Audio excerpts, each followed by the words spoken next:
Maaga tayo nagising ngayon. Tulog pa sila mama.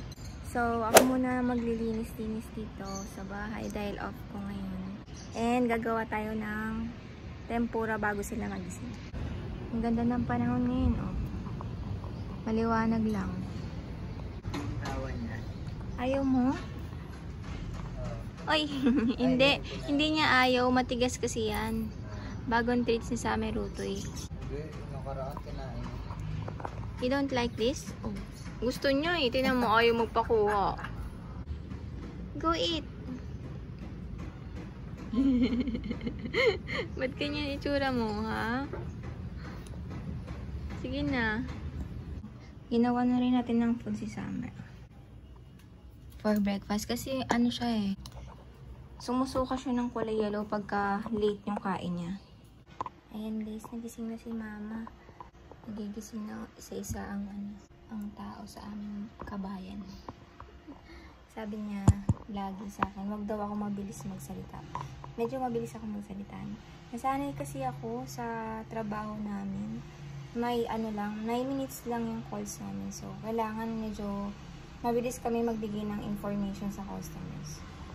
Kaya nasanay ako magsalita ng mabilis. Try natin magsalita ng hindi mabilis. Ayan guys, na. Ito, nagpe-prepare na tayo pang tempura. Guys, itabi natin yung mga ulo kasi ginagamit to ni mama minsan pang suhog sa ibang ulam.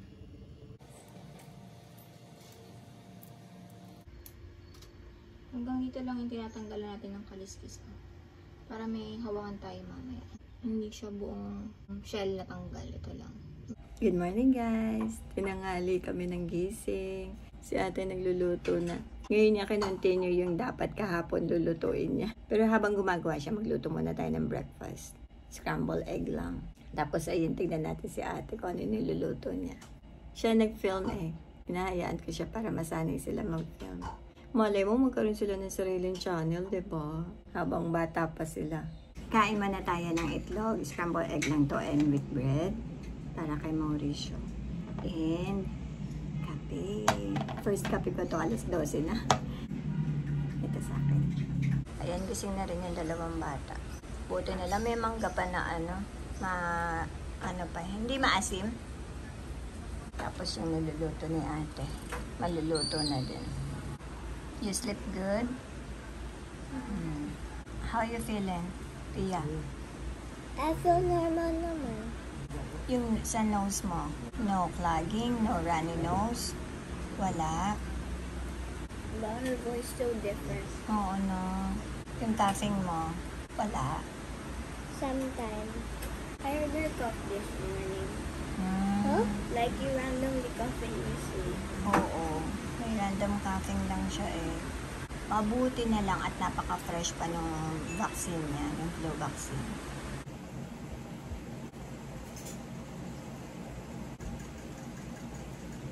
Hindi ako makapagsalita maingay.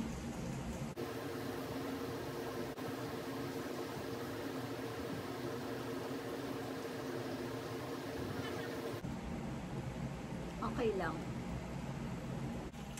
Yung exhaust, yung bukas, tsaka itong electric pa. Kaya hindi ako nagsasalita kasi maingay, no? Yung mga pinaulanan pa ng bag.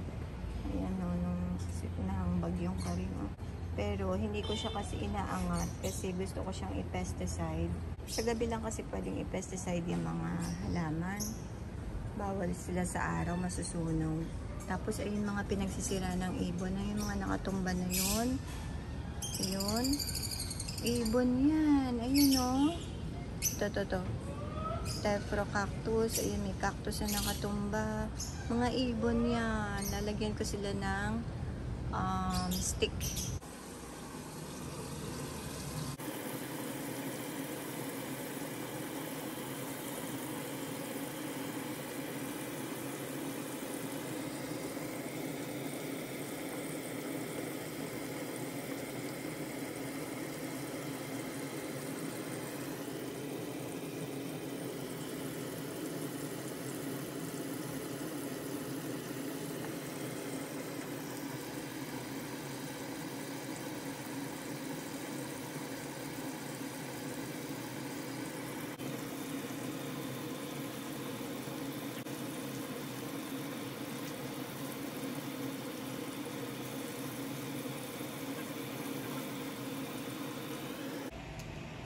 guys. Luto na. Tempura na. Kaya ako na. And gumawa na si Kuya siya ng white sauce. Maulan na tanghali tayo ngayon. Nag-uulan na naman. Sana naman ay hindi siya bagyo. There's a typhoon out. Meron na. Karina. Yun I yung thought what's the other one? Karina lang. Habagat, Karina. Habagat and Karina. The Habagat is the east-west monsoon. Yeah, I know. We learned that in science. That was a recent topic. Yun yung nagpalakas kay Karina. Kaya dumami yung water. Nag-rain shower ng bongga. Ito may white sauce. Ang sarap ko. Ang lasa. Ang sarap nitong white sauce. Oo. Mas nakakadagdag na ano. Oo. Try mo lang. Sige, try mo lang. Masarap Malasa siya. na rin kasi yung shrimp lang. Pero sige, try mo lang.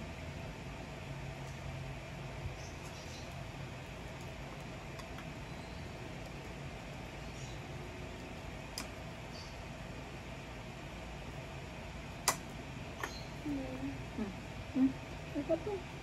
Hindi yun.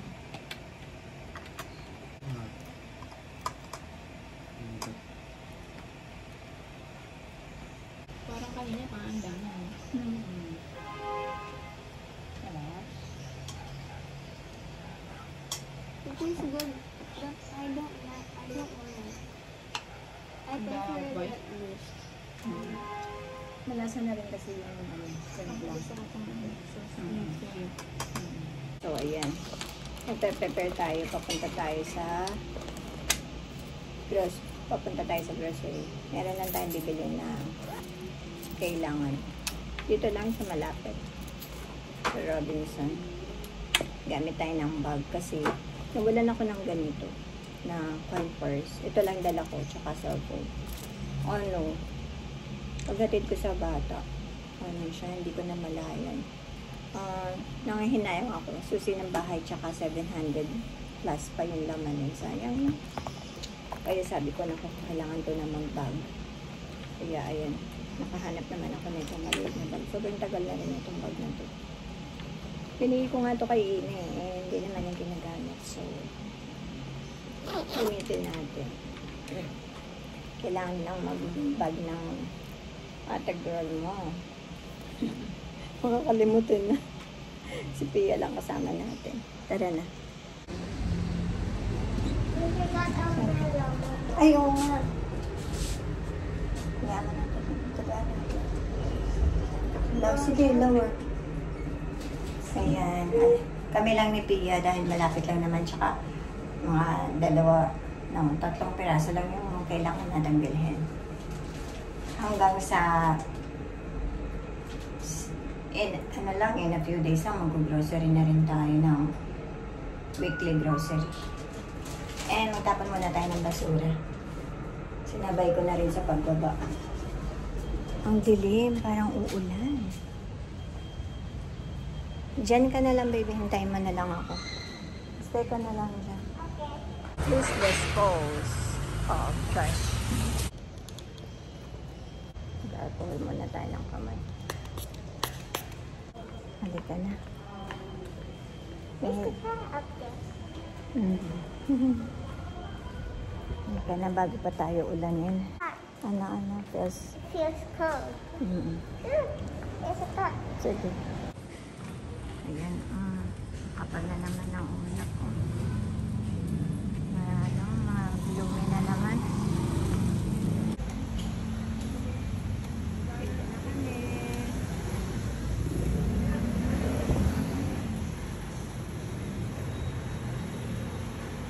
Try ko muna dito muna. Wala masyadong tao. One lang? One lang.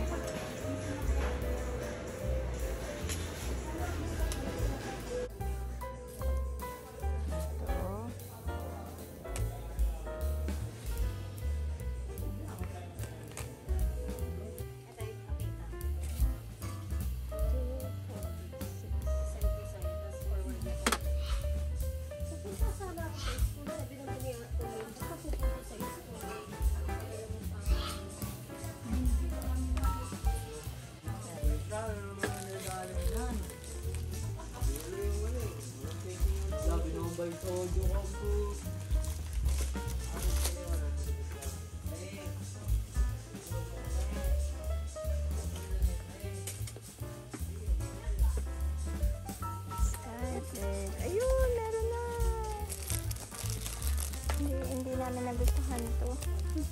Dati masarap din to eh. Ito hindi pa rin nagbabago. Maliit na fermentation na lang. And tapos na tayo. Yun lang. Kasi ano lang, hanggang sa ano lang auno. Ano ba kasing date nga? Nakalimutan ko.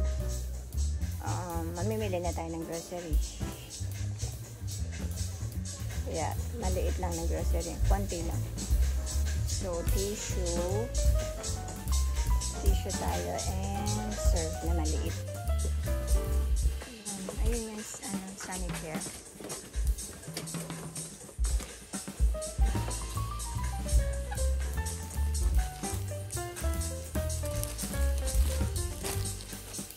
Tapos, serve liquid.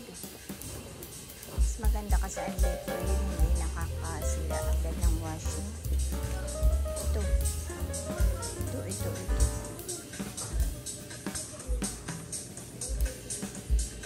300. Sabi ni Morris, maliit lang. Ay, fabric conditioner pala to. Ito.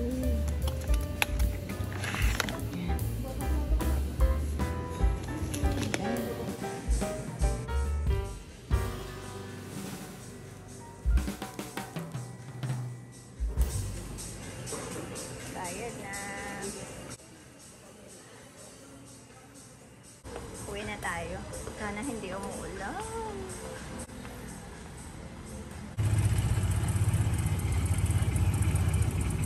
Dito lang.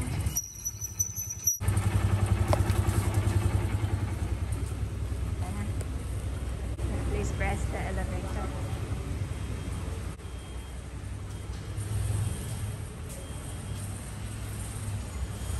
Sobrang dilim na naman. Nagmadali din kami ni Pia.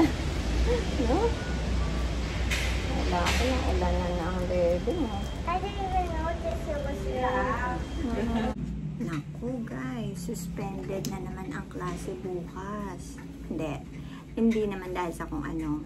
Para mag-giveaway daw sa iba pang recover pa na yung mga nasalanta ng bagyong Karina.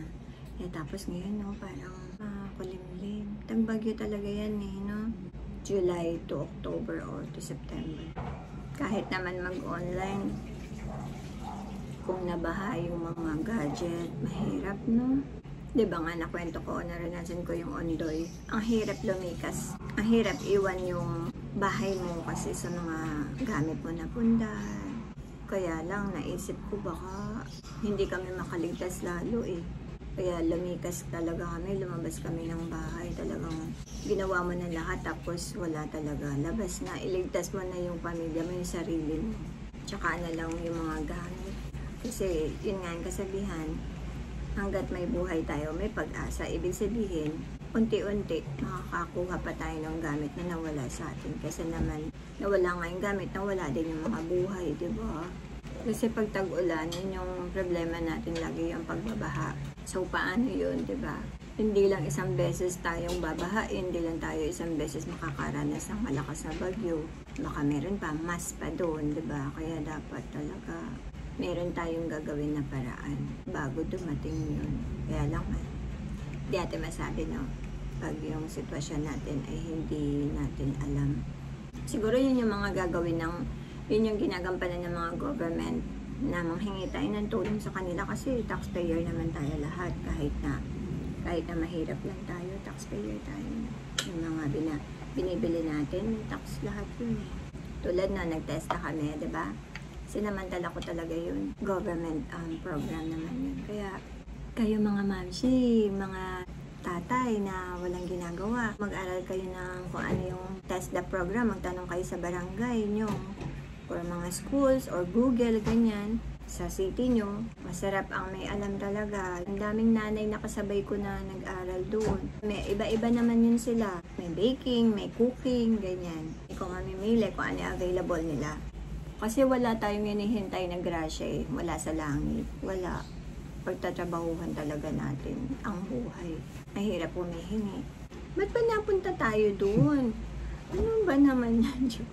Pero yun lang. Mga na-experience ko din yun kasi kaya sinishare ko din. Iba-iba tayo ng experiences, iba-iba tayo ng ginawang solution sa buhay. Kaya nakaahon tayo dun sa baha. Yun ang ibig kong sabihin. Yun lang kasi mahirap talagang makita na merong nahihirapan.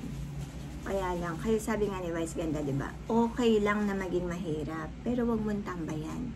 Huwag matagal. Ibig sabihin, malalim yung ibig niya sabihin. Ibig sabihin, gawan mo ng paraan para makaangat ka, hanggang makaangat ka, hanggang makaangat ka. May pag-asa. Kailangan lang nating kumilos. Sa pagkilos-kilos natin, madidiscover natin yun. Kung saan tayo nakalinya. So, ayun lang, na-share ka lang. Ang sarap magkwentuhan ng ganun. Kung nagsasalita lang sana kayo, no? O, share nyo na lang sa baba.